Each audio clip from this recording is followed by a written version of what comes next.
Então, vamos lá, meus irmãos. Nossa reunião de hoje, de estudo, nós vamos ter o livro Vinha de Luz, preparando o ambiente, depois o Eliseu vai fazer a nossa oração, depois o estudo do Evangelho, finalmente, o estudo do Livro dos Espíritos. Tá bom? Guardemos o ensino. Ponde vós estas palavras em vossos ouvidos. Jesus. Lucas 9:44. Muitos escutam a palavra do Cristo. Entretanto, muito poucos são os que colocam a lição nos ouvidos. Não se trata de registrar meros vocábulos, e sim fixar apontamentos que devem palpitar no livro do coração. Não se reportava a Jesus a letra morta, mas ao Verbo Criador. Não sabem atender. Os círculos doutrinários do cristianismo estão repletos de aprendizes que não sabem atender a esse apelo. Comparecem às atividades espirituais, sintonizando a mente com todas as inquietações inferiores, menos com o Espírito do Cristo. Dobram joelhos, repetem fórmulas verbalistas, concentram-se em si mesmos. Todavia, no fundo, atuam em esfera distante do serviço justo. A maioria não pretende ouvir o Senhor, e sim falar ao Senhor, qual se Jesus desempenhasse simples função de pajem, subordinado aos caprichos de cada um. São alunos que procuram subverter a ordem escolar. Pronunciam longas orações, gritam protestos, alinhavam promessas que não podem cumprir. Não estimam ensinamentos, formulam imposições e, à maneira de loucos, buscam agir em nome do Cristo. Os resultados não se fazem esperar. O fracasso e a desilusão, a esterilidade e a dor vão chegando devagarinho, acordando a alma dormente para as realidades eternas. Não poucos se revoltam desencantados. Não se queixem, contudo, senão de si mesmos.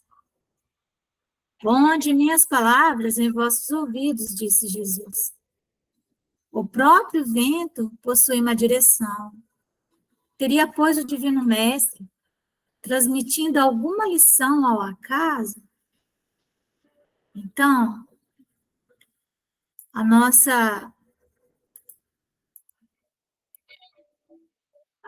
reflexão nesse texto é que muitos grupos espíritas e muitos de nós, muitas vezes nos reunimos para falar das nossas dores pessoais, transformar os grupos de trabalho em grupos de autoajuda. E será que é isso mesmo, né? Eu fico pensando que talvez devêssemos nos reunir para planejar, trabalhar com Jesus, né?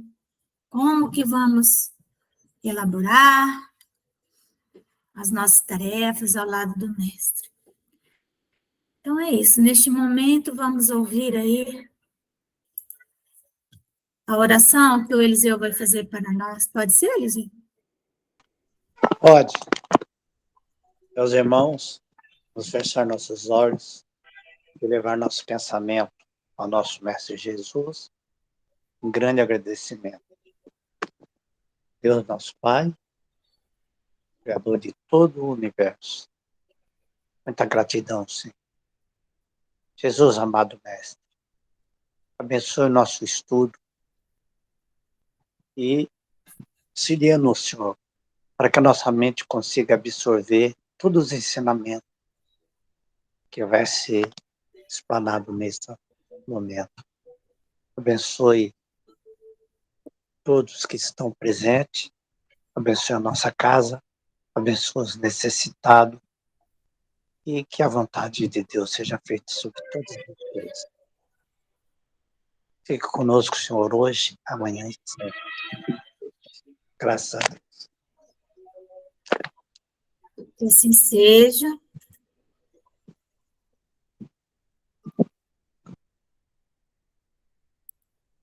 Que assim seja, graças a Deus.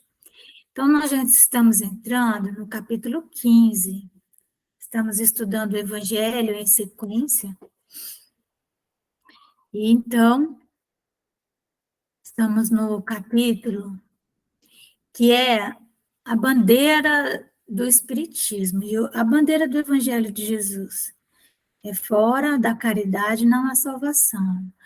É muito interessante que isso casa um pouco com o nosso texto do Vinha de Luz, que fala, né, que nós não é só ouvir a palavra do Cristo, é colocar mesmo dentro de nós, transformando a palavra em resultado concreto, né? No mundo que nós vivemos, de tanta dor e de tanta necessidade ainda material mesmo, né? Nós não temos muito tempo para ficarmos muito envolvidos com as letras, com os textos, né? Temos que trabalhar. Então, nós vamos começar aqui com esse texto, o de que precisa o espírito para ser salvo. Parábola do bom samaritano. Essa parábola do bom samaritano, ela é, em verdade, ela é a metodologia que Jesus deixou. Jesus nos deixou uma pedagogia, né, e uma metodologia.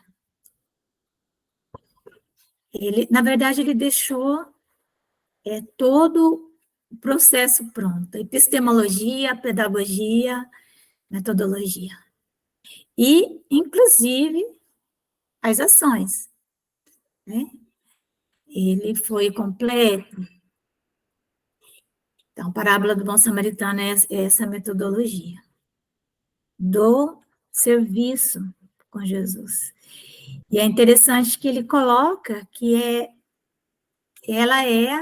ali está o roteiro do que o Espírito precisa para ser salvo. Então, olha em que momento não é que ele fala isso. Ora, quando o Filho do Homem vier em sua majestade, acompanhado de todos os anjos, sentar-se-á no trono de sua glória, reunidas diante dele todas as nações. Separará uns dos outros, como o pastor separa dos bodes as ovelhas, e colocará as ovelhas à sua direita e os bodes à sua esquerda. Então dirá o rei aos que estiverem à sua direita: Vinde, benditos de meu Pai, tomai posse do reino que vos foi preparado desde o princípio do mundo. Porquanto tive fome, me destes de comer. Tive sede e me destes de beber. Careci de teto e me hospedastes. Estive nu e me vestistes.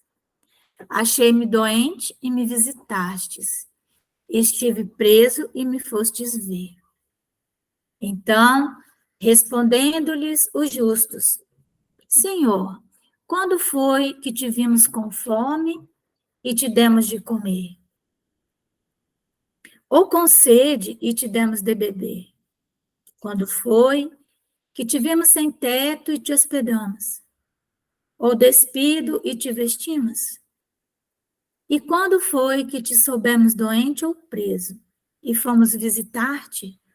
O rei lhes responderá: Em verdade, vos digo, todas as vezes que isso fizeres a um destes mais pequeninos dos meus irmãos, foi a mim mesmo que o fizestes. Dirá em seguida aos que estiverem à sua esquerda: afastai-vos de mim, malditos. Ide para o fogo eterno, que foi preparado para o diabo e seus anjos. Porquanto tive fome, não me destes de comer. Tive sede, não me destes de beber. Precisei de teto e não me agasalhastes. Estive sem roupa e não me vestistes. Estive doente e no cárcere e não me visitastes. Também eles replicarão: Senhor, quando foi que te vimos com fome e não te demos de comer? Com sede e não te demos de beber? Sem teto ou sem roupa, doente ou preso, e não te assistimos? Ele então lhes responderá: em verdade, vos digo, todas as vezes que faltastes com a assistência a um destes mais pequenos, deixastes de tê-la para comigo mesmo. E esses irão para o suplício eterno, e os justos para a vida eterna. Mateus 25, 31 a 46. Olha que interessante que Jesus usa uma palavra da ciência humana atual. Ele usa assistência. Não é incrível? Porque a palavra assistência, ela foi cunhada no serviço socioassistencial, né? Quando, como algo, vamos dizer assim, da ciência humana, a assistência, quando surgiu a primeira faculdade de serviço social, que houve a definição de assistência. Isso em 1969, se não me engano. E Jesus já usava essa palavra, né? Assistência. Então, é assistir. E essa ciência da assistência social, ela nos traz a melhor forma de assistir, não é? Então, é algo que nós precisamos de leitura, nós precisamos aprender a fazer, né? Não é algo tão simples quanto pareça. Então, Jesus fala isso, e veja que ele fala de necessidades básicas, primeiramente, não é? Ele fala de comer, ele fala de beber, ele fala de dormir, né? Ele fala de vestir. Ele não está falando ainda da caridade do ponto de vista puramente moral, né? Ele está falando da assistência a necessidades básicas, né? Que hoje, né, o nosso direito, ele considera, né, a nossa lei, a nossa legislação, ela considera o atendimento às necessidades básicas como um direito da pessoa. Por quê? Porque ela tem direito, o ser humano tem direito à vida. E como que ele vai viver se ele tiver fome, tiver doente, não tiver como ser assistido? Então, um direito. Se é um direito, corresponde a nós um dever fazer isso, né? Então, nem chega a ser caridade, na verdade. Quando nós fazemos assistência material, hoje em dia, isso decorre até da lei mesmo, né? Então, ele fala isso. E aí, ele fala para várias pessoas. E lá no meio tinha um doutor da lei, que desejava que Jesus caísse em contradição. Então, levantando-se, né, levantando-se perante Jesus, né, disse-lhe um doutor da lei para o tentar.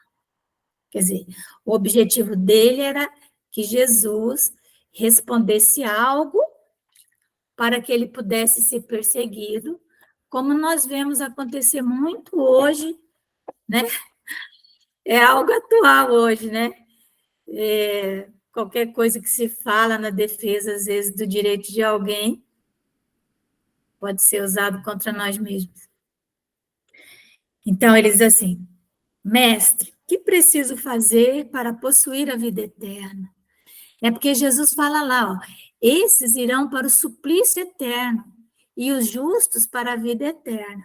Claro que ele está falando, porque quando a pessoa está num estado de inferno interior, parece que aquilo não terá fim, né? Parece que é eterno. Então, é essa eternidade do sofrimento que Jesus está falando, mas naquele tempo, para eles, eles entendiam literalmente mesmo, né? Então, ele queria saber o que ele precisava fazer para possuir essa tal dessa vida eterna. Aí respondeu-lhe Jesus, né? Porque ele queria tentar Jesus, né? Aí Jesus falou, que é o que está escrito na lei? Que é o que lês nela? Porque, afinal de contas, ele era um doutor da lei, então ele tinha que conhecer a lei, né? Se ele era um doutor, o que é que está escrito? Não é?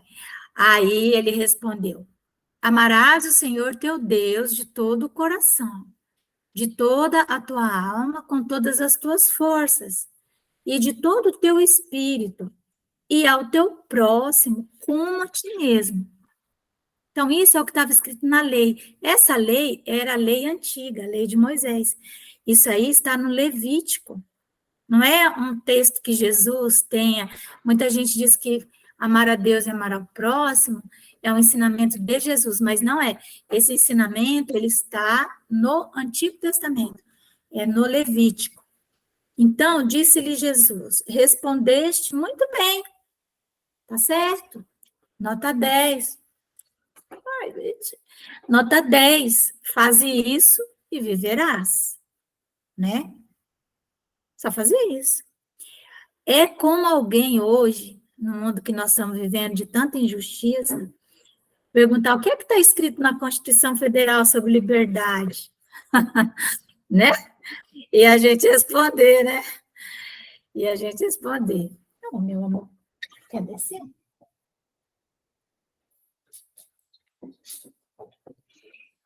E a gente responder, mas o que está escrito lá na Constituição? Está escrito isso, a pessoa é doutor da lei, né? Então ele responde, então é isso, faz isso. Mas aí, o que acontece, né? Este homem, que era um doutor da lei, querendo parecer que era um justo, disse a Jesus, quem é o meu próximo? Né? Então, por que ele faz essa pergunta? Quem é o meu próximo? Porque em que pesa esse texto ser antigo, os judeus deram um jeito de fazer uma interpretação, os doutores da lei, olha como isso é atual, eles fizeram uma interpretação, e tinha uma corrente que era majoritária, ou seja, que tinha a maioria dos doutores da lei, que considerava correta, que esse próximo era alguém da própria religião, alguém da própria nacionalidade, né, judeu, esse que era o próximo. Então, você tinha que amar o teu próximo, quem? Aquele que é da sua família, da sua religião e da sua nação, no máximo, entendeu? Fora isso, não era teu próximo. E essa era a corrente majoritária, né? Por quê? Porque era uma corrente mais egoísta, né? Que fazia sentido com o orgulho dos fariseus, dos saduceus, né? Mas tinha uma corrente minoritária, que ela era liderada por um filósofo chamado Hillel, e que dizia o seguinte, que esse próximo era qualquer pessoa, qualquer irmão em humanidade.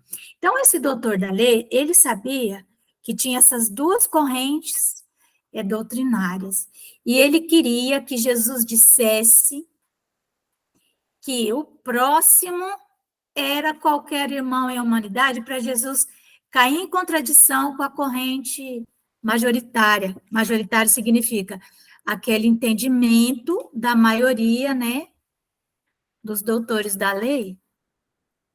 E aí, Jesus não responde diretamente. É aí que ele faz aquilo que a gente fala, que nos dá uma metodologia da assistência, né? Que hoje, quando a gente fala no serviço social espírita, né? Na assistência e proteção social espírita, qual é a metodologia? É a da parábola do bom samaritano. Então, aí ele conta essa parábola. Aí ele diz assim: um homem que descia de Jerusalém para Jericó caiu em poder dos ladrões que o despojaram, cobriram de ferimentos e se foram, deixando-o semi-morto. Então, Jerusalém é a cidade sagrada. Jericó, a cidade dos negócios. Provavelmente esse homem era um comerciante, alguém de dinheiro, que estava indo fazer negócios, né, em Jericó. Jericó também é cidade praieira, né? Cidade de praia, né? Ficava ali no Mediterrâneo. Então, que o despojaram, cobriram de ferimentos e se foram, deixando-o semi-morto. Aconteceu em seguida que um sacerdote, descendo pelo mesmo caminho, o viu e passou adiante. Ele só olhou e seguiu em diante. Provavelmente, esse sacerdote, na melhor das hipóteses, pode ter pensado que ele estava morto. E, se uma pessoa está morta, um sacerdote não podia tocar na pessoa, porque ele teria que, se ele tocasse no morto, ele tinha que cumprir todos os rituais de limpeza antes dele no templo, antes dele fazer os rituais do templo, né? Então, não podia tocar em ninguém que tivesse morrido. Ele pode ter pensado isso, ou ele pode simplesmente ter dito, não, não está morto, mas está morrendo, né? Enfim, não é meu próximo, sabe-se lá o que ele pensou, né? Mas vamos para a melhor das hipóteses, que ele tenha suposto que a pessoa estava morta. Ele viu e passou adiante. Um levita, quem é levita? Era uma pessoa da tribo de Levi, né? A tribo de Levi era responsável por cuidar do templo, cuidava do dinheiro do templo, cuidavam das oferendas. É como fosse hoje um sacristão na igreja, né? Cuidava para que tudo tivesse ok. Então, ele não se julgava sendo uma pessoa com as mesmas responsabilidades de um sacerdote. Então, um levita que também veio àquele lugar, tendo observado, ele observou aquela pessoa, passou igualmente adiante. Por que, que o levita não para? Nós não sabemos se foi porque ele também achou que a pessoa estava morta, ou porque ele pensou assim, isso não é meu problema.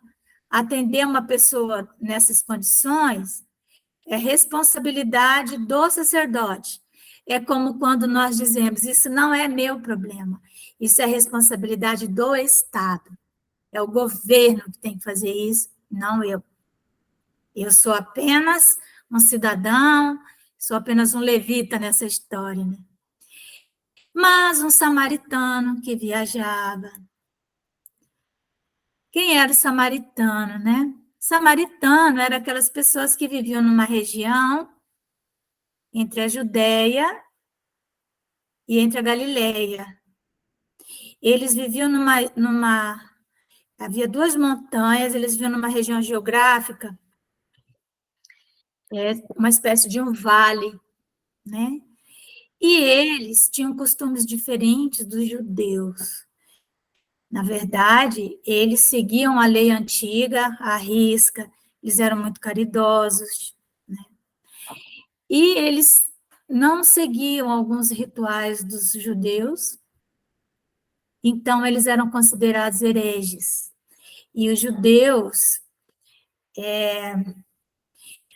eles nem passavam pela Samaria, se eles tinham que ir para Galiléia, eles davam uma volta, porque era caminho, né? Sai da Judéia, vai para Galiléia, você passaria por ali. Mas eles davam uma volta só para não passar na Samaria. Eles falavam coisas horríveis a respeito dos samaritanos.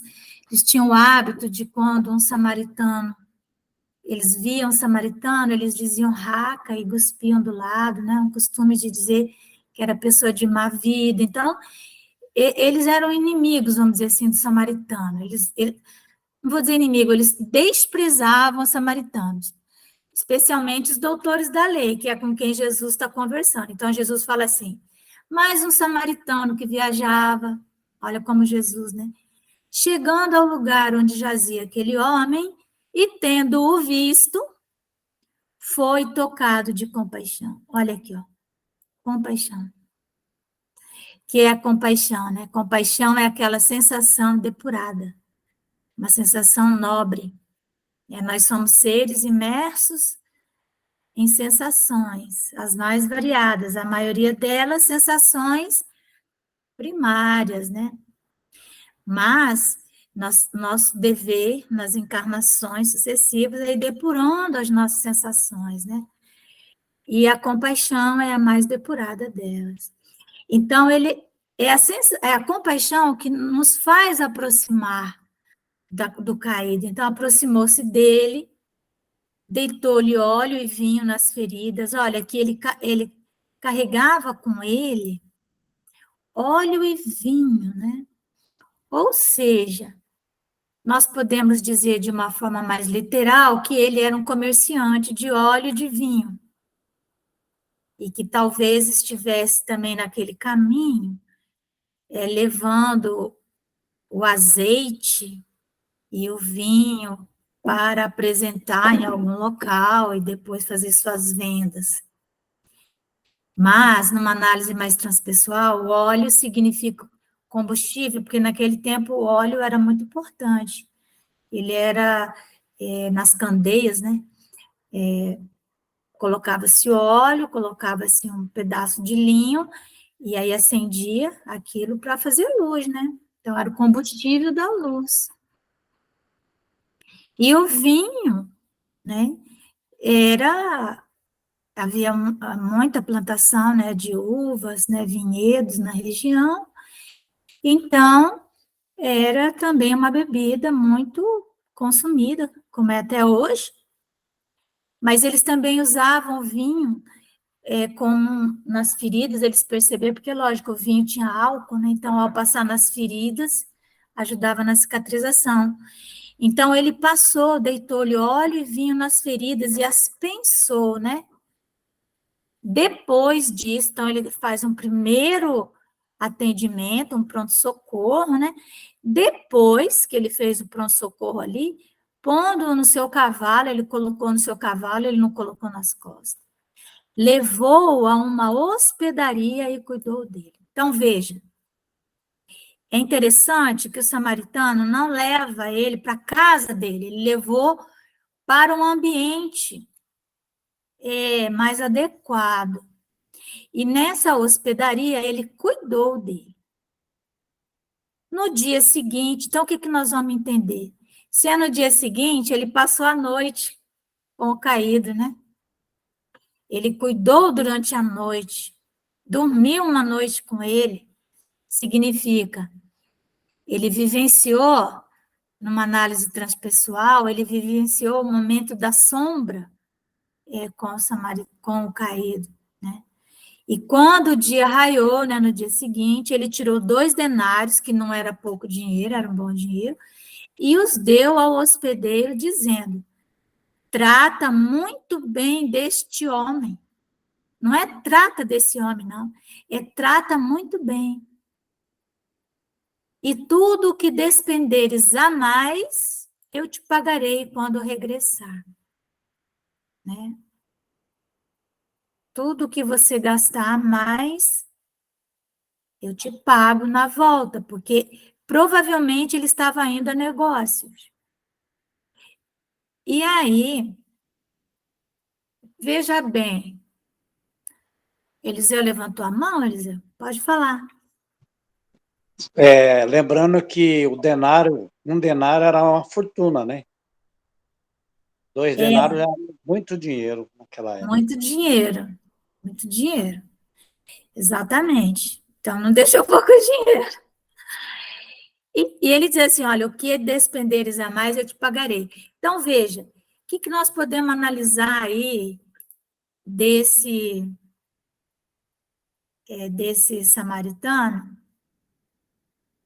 Nós podemos analisar que ele era uma pessoa que ele era conhecido do hospedeiro e que ele tinha crédito, não era uma pessoa qualquer, uma pessoa bem colocada ali, né, no meio onde ele estava, né? Então, alguém que já tinha uma história, não era pessoa desconhecida, né?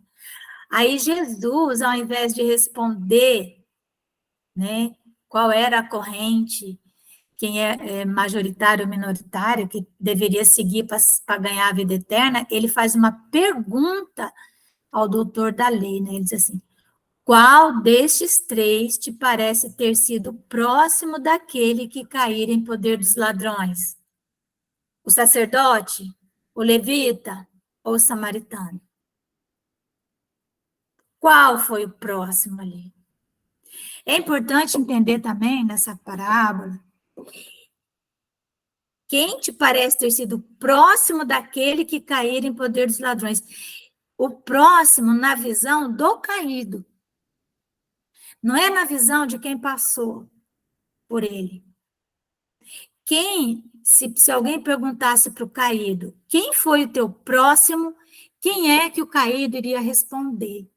Porque muitas vezes nós pensamos que nós fizemos a caridade, fizemos o bem, mas nós temos que perguntar para a pessoa ou se aquilo que nós julgamos que foi uma caridade, se foi mesmo, porque às vezes a nossa dádiva queima na mão de quem recebe. Né? A gente tem que saber fazer essa assistência, de forma que ela não humilhe a pessoa, que ela não diminua a pessoa. Quanto possível, transformar a esmola em trabalho. Aí ele diz assim, ó, o doutor da lei, né, então respondeu, aquele que usou de misericórdia para com ele. Ele não conseguiu falar a palavra samaritano. Ele disse aquele que usou de misericórdia, né? Porque misericórdia é um ato concreto. A compaixão, ela é uma sensação depurada, uma sensação que nos faz aproximar, né, da pessoa, ter empatia por aquela situação, e ela nos ajuda a nos movimentarmos. Quando nós nos movimentamos e realizamos, então aí, sim, nós estamos usando de misericórdia. Porque às vezes nós confundimos compaixão com pena. A peninha, você sente a pena, mas você não se movimenta. Né? Quando você se movimenta e você age com eficácia, então aí, né?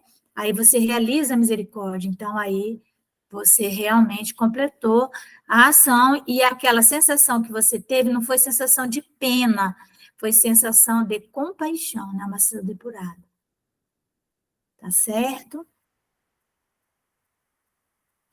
Então, eu vou ler aqui, né, o item 3, para nós encerrarmos o evangelho. Toda a moral de Jesus se resume na caridade e na humildade. Toda a moral. Né? Isto é, nas duas virtudes contrárias ao egoísmo e ao orgulho.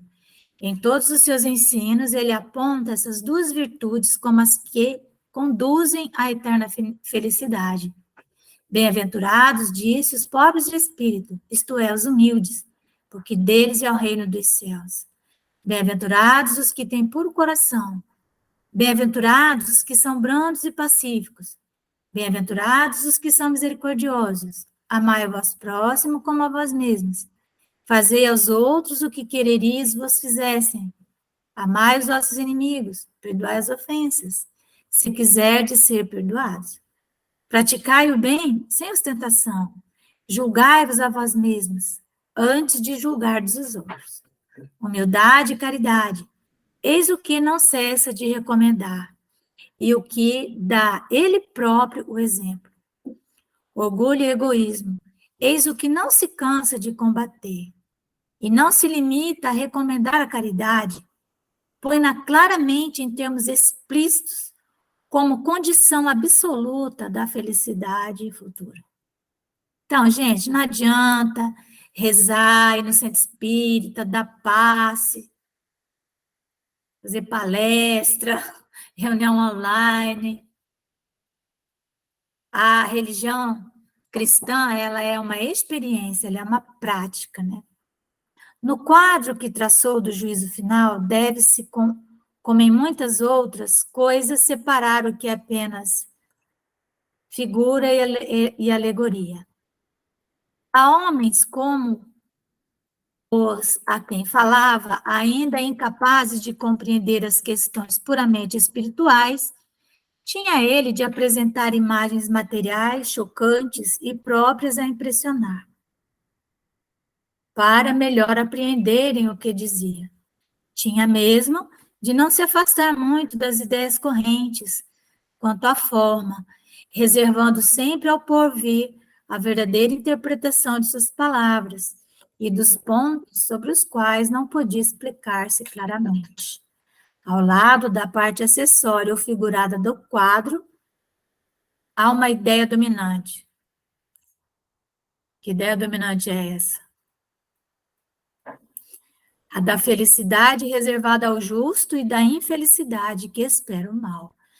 Naquele julgamento supremo, quais os considerandos da sentença? Sobre que se baseia o libelo? Pergunta porventura o juiz se o inquirido preencheu tal ou qual formalidade, se observou mais ou menos tal ou qual prática exterior? Ou seja, foi na missa, comungou, foi no centro espírita, deu paz, tomou água frutificada? Não, isso não será perguntado. Inquire tão somente de uma coisa, se a caridade foi praticada. Esse pronuncia assim: passai à direita, vós que assististes, olha, assistência, os vossos irmãos. Passai à esquerda, vós que fostes duros para com eles. Informa-se por acaso da ortodoxia da fé? Faz qualquer distinção entre o que crê de um modo e o que crê de outro? Não, pois Jesus coloca o samaritano, considerado herético, mas que pratica o amor do próximo, acima do ortodoxo, que falta com a caridade. Não considera, portanto, a caridade apenas como uma das condições da salvação, mas como a condição única. Se outras houvessem a serem preenchidas, ele as teria declinado. Desde que coloca a caridade em primeiro lugar, é que ela implicitamente abrange todas as outras. A humildade, a brandura, a benevolência, a indulgência, a justiça, etc. E por que, né? A caridade é a negação absoluta do orgulho e do egoísmo. Então, algum comentário a respeito desse texto maravilhoso do Evangelho? É um texto muito lindo, né? Muito esclarecedor. Sim. O texto, ele já, por si só, ele já é bem autoexplicativo, né? O que a senhora comentou aí, que não basta, né, a gente ler, ficar em lives, ir no centro, se você não colocar em prática, né? Ainda mais nos dias atuais, em que a Terra vem passando por muitas e muitas provas, né? Expiações, de todas as maneiras, né? Esse capítulo é muito bonito. Eu de vez em quando, eu tenho lido ele. É, porque é ele que é a base, né? É o método, é como fazer, né? É como Justamente. fazer o serviço completo. Porque você imagina, quando ele retorna, né? Quando ele retorna de viagem, ele vai reencontrar esse caído, e esse caído se torna um amigo dele, para sempre, né? Justamente, né? É algo que nunca mais vai acabar, né? Porque ele passou a noite com o caído, ou seja, a sombra, né? Aquele momento de dor, aquele momento de desespero. E esse caído, ele não sabia quem era, não sabia se era rico, se era pobre, não sabia nada, porque era uma pessoa desfigurada, né?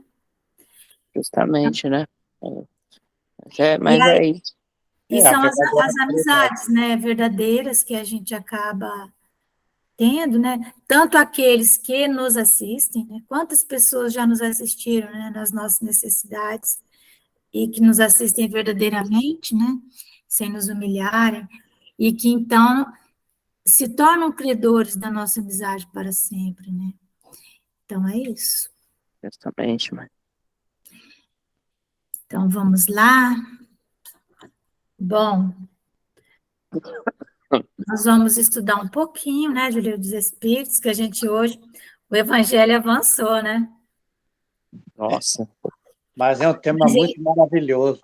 Mas ele avançou porque tinha que avançar mesmo, né? Tema assim que, nossa, mãe, Podia né? parar no meio, né? De jeito nenhum. Não dá, tinha que ver ele inteiro mesmo. Então é isso. No Livro dos Espíritos, né? Estamos estudando já a questão 76. A origem e a natureza dos espíritos. Então, é o capítulo 1º dos espíritos, né? Então, nós vamos ver lá, deixa eu ver aqui, só voltar um pouquinho. É a parte 2ª, certo? Na parte 1ª, né? O que nós vimos na parte 1ª, só para a gente não esquecer, né? A parte 1ª, ela fala das causas primárias.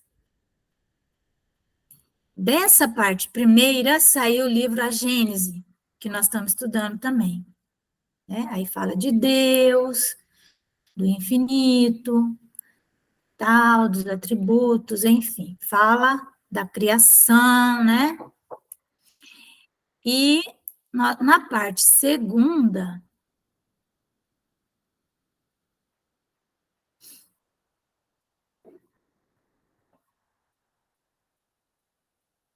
eita, deixa eu voltar aqui. Então, na parte 2ª, entra nela, aí já vamos falar do mundo espírita ou mundo dos espíritos, que é... então fala dos espíritos, da encarnação dos espíritos, da volta do espírito, né, que é a reencarnação, né? Não, da volta do espírito extinto à vida corpórea, a pluralidade das existências é que é a reencarnação, a vida espírita, a vida no mundo dos espíritos. Aqui, a volta do espírito à vida corporal, de novo a reencarnação, né? A intervenção dos espíritos no mundo corporal, que é o livro que é a mediunidade, os 3 reinos da natureza. Então, aqui, dessa parte 2ª, vai sair o livro dos médiuns, né? Que fala dessa nossa relação com o mundo espiritual. Então, vocês vejam como que Kardec foi, né? Ele fez o livro dos Espíritos, ele é como, assim, vamos dizer assim, para a gente que é da área jurídica, né? Como se fosse aquela Constituição Federal, né? É como o arcabouço geral. Aí depois ele ainda subdividiu isso, detalhou para nós, né? Maravilhoso esse Allan Kardec. Então, questão 76, porque lá, quando a gente vai estar lendo lá na primeira parte, né?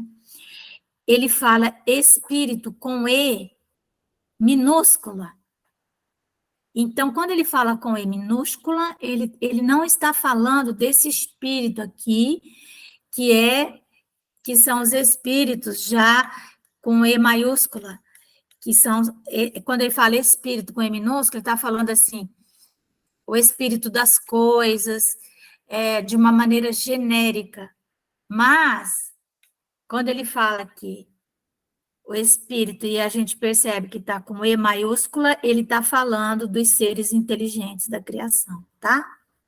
Já é aquele ser, por exemplo, o espírito dos animais, então é E minúscula. Mas aqui, ó, que definição se pode dar dos espíritos? Aí pode-se dizer que os espíritos são os seres inteligentes da criação, povoam um universo fora do mundo material. Nota que isso que eu falei para vocês. A palavra espírito é empregada aqui para designar as individualidades dos seres extracorpóreos, e não mais o elemento inteligente do universo. Então, são os seres que estão individualizados já, certo? Então, há o princípio inteligente, né? O princípio inteligente, que é esse elemento inteligente. Então, a ele os espíritos com E minúscula, e esse espírito com E maiúscula, está designando essas individualidades extracorpóreas. Olha que interessante, né? São os seres inteligentes da criação, povoam um universo fora do mundo material. Isso nós vamos ver mais à frente, quando a gente estuda a alma. A alma é o princípio inteligente revestido de matéria, de um corpo material, né? Então, isso é uma coisa importante. Nós vamos parar para pensar que o mergulho na matéria, depois que o espírito, ser inteligente, mergulha na matéria para fazer o seu processo de evolução, quando ele se torna já um ser individual, com inteligência, nós vamos pensar que esse mergulho na matéria, ele não desaparece com a morte do corpo biológico, e que a matéria não é só o corpo biológico. Há muitas dimensões materiais, a física quântica hoje fala sobre isso, né? E o espírito puro, mesmo, ele está fora desse mundo material. Olha que interessante. Quando a gente desencarna, a gente fala que a gente vira espírito. Mas é mais uma forma didática de falar que a gente vira espírito. Mas ainda temos um revestimento material. Nós temos um perispírito. E o perispírito é uma matéria ainda. Nós não estamos fora do mundo material. Então, nós ainda temos limitações. Que só não vamos ter essas limitações quando nos tornarmos depurados, espíritos puros. Só nesse momento. Até lá, nós vamos ter várias gradações, nós vamos ver isso. Importante, para a gente não fazer confusão, né? Estou vendo um espírito, é uma maneira de falar, a gente fala assim. Mas o que você está vendo é um ser, né? Que não tem mais um corpo físico dessa dimensão, mas que tem um corpo perispiritual ainda, um corpo que reveste o espírito. O espírito puro, ele está fora do mundo material. Ele não tem mais matéria. Então, se alguém quiser perguntar alguma coisa, fala. Acho que nós vamos ficar só em duas questões mesmo. Questão 77. Os espíritos são seres distintos da divindade ou serão simples emanações ou porções desta, porção da divindade, e por isso denominados filhos de Deus. Seria assim, Deus, um grande todo, né? Tipo uma caixa d'água, e nós seríamos uma gota dessa água, né? Seríamos um pedaço. Aí ele responde: meu Deus, são obra de Deus. Então, nós não somos um pedaço de Deus, nós somos uma obra. Exatamente como uma máquina o é do homem que a fabrica. Então, quando a gente fabrica uma máquina, nós não, aquela máquina não somos nós. Então, Deus nos criou. Ele quer dizer que quando você fabrica uma máquina, ela é sua, né? Mas ela não é você, e nem você é ela. Né? Não é isso? Ela é uma criação. Esta máquina é obra do homem, não é o próprio homem. Sabes que, quando faz alguma coisa bela, útil, o homem lhe chama sua filha, criação sua. Pois bem, o mesmo se dá com relação a Deus. Somos seus filhos, pois que somos obra sua. Não é? É. Eu tenho um amigo, onde ela estava falando sobre as telas, né? A gente pinta junto, no mesmo ateliê. É muito legal. Aí ela falando, nós fizemos uma exposição, ela expôs as telas dela e ela colocou um preço lá, um preço bem alto. Ela falou, Márcia, eu coloquei um preço bem alto, porque é uma tela, é igual fosse um filho da gente. Para a pessoa, às vezes, nem é tanto, mas tempo que a gente demora para pintar uma tela, o carinho, o cuidado, né? A pessoa não se dá conta. Então, e o sentimento que você dedica ali naquela arte. Exato, há uma relação, né? Então, uma tela, imagina Deus que nos criou dessa maneira tão maravilhosa, né? Então, nós somos seus filhos, porque somos obra sua. Acho que dá para fazer mais uma ainda. Os espíritos tiveram princípio ou existem como Deus de toda a eternidade? Resposta. Se não tivessem tido princípio, seriam iguais a Deus. Quando, ao invés, são criação sua e se acham submetidos à sua vontade. Certo? Então, os espíritos tiveram princípio. Todos nós temos princípio. Um momento, um sopro, né? Nós somos o sopro de Deus, né? É um momento, uma palavra divina, né? Tem até uma frase que eu gosto muito: cada indivíduo é único. É uma palavra de Deus que nunca mais se repetirá. Então, nós somos o resultado desse sopro, né, de Deus. E em que momento fomos criados? Nós vamos ver que fomos criados em momentos diferentes.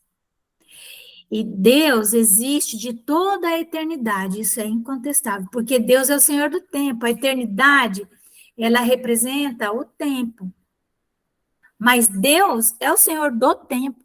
Então, ele está antes da criação do tempo. Ele que criou o tempo. Então, ele está antes. Como que nós vamos entender isso? Nós não vamos entender isso. Isso está além da nossa capacidade de compreensão. Quanto, porém, ao modo por que nos criou e em que momento o fez, nada sabemos.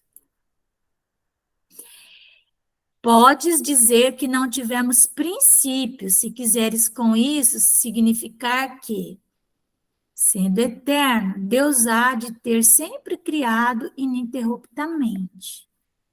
Mas, quando e como cada um de nós foi feito, repito-te, nenhum o sabe. Aí é que está o mistério. Né? Então, nós somos seres limitados, nós somos a criatura. Então, uma criatura, E mais ainda por cima, além de sermos a criatura, nós somos esse princípio inteligente mergulhados na matéria para realizarmos o nosso progresso. Então, nessa matéria, nós ainda somos mais limitados ainda pela matéria, porque as experiências que nós vivemos, num corpo denso como esse, que nós temos nessa terceira dimensão, né, nós temos poucos sentidos para tentar compreender. Então, nós não temos capacidade, sentido para compreendermos a natureza íntima de Deus, né? Então, para nós isso é um mistério, e não adianta ficar enlouquecendo, tentando resolver isso, porque nós não vamos conseguir resolver. É igual uma criança que está aprendendo 2 mais 2 igual a 4, você dá uma equação de segundo grau para ela resolver. Ela não vai conseguir resolver. Tá bom? Alguém quer falar alguma coisa?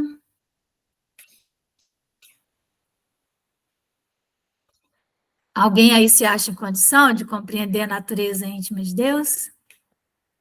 Eu não.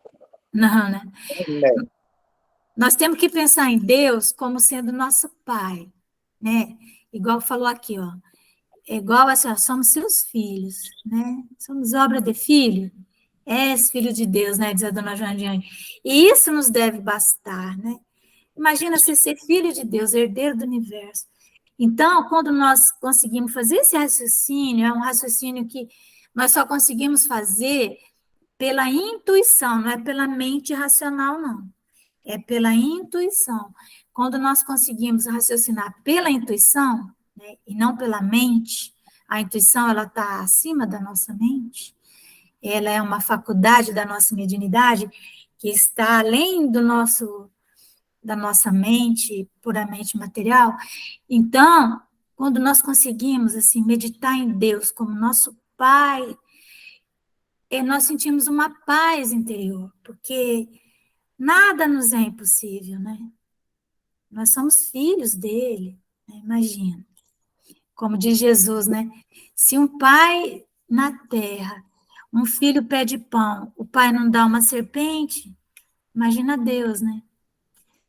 Muitas vezes nós passamos por desafios, sofrimentos e tal, mas por causa da nossa própria, vamos dizer assim, as nossas escolhas mal feitas, nossa imprudência, nossa imperícia.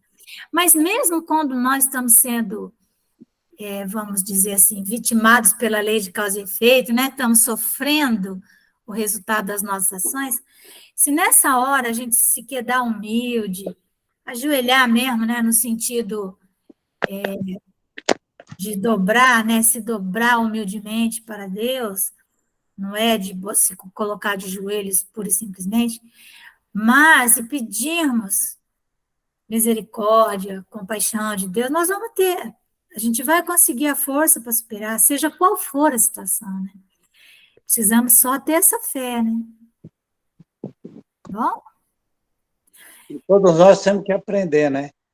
E para aprender, você tem que sofrer experiência, você tem que passar por... É como você fazer o ferro sem fundir um mineral lá, você nunca vai ter uma barra de ferro. Assim é nós no mundo, a gente está aqui para aprender. A gente aprende através do ensinamento que a gente recebe fazendo experiência. Sim. Né? Então, eu vou pedir para o Jonatas, você pode fazer a nossa oração final, Jonatas?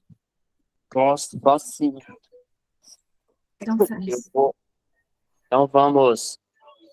Então vamos fechar os nossos olhos, elevarmos o nosso pensamento a Deus, ao nosso pensamento às coisas boas, aos bons espíritos, e agradecer.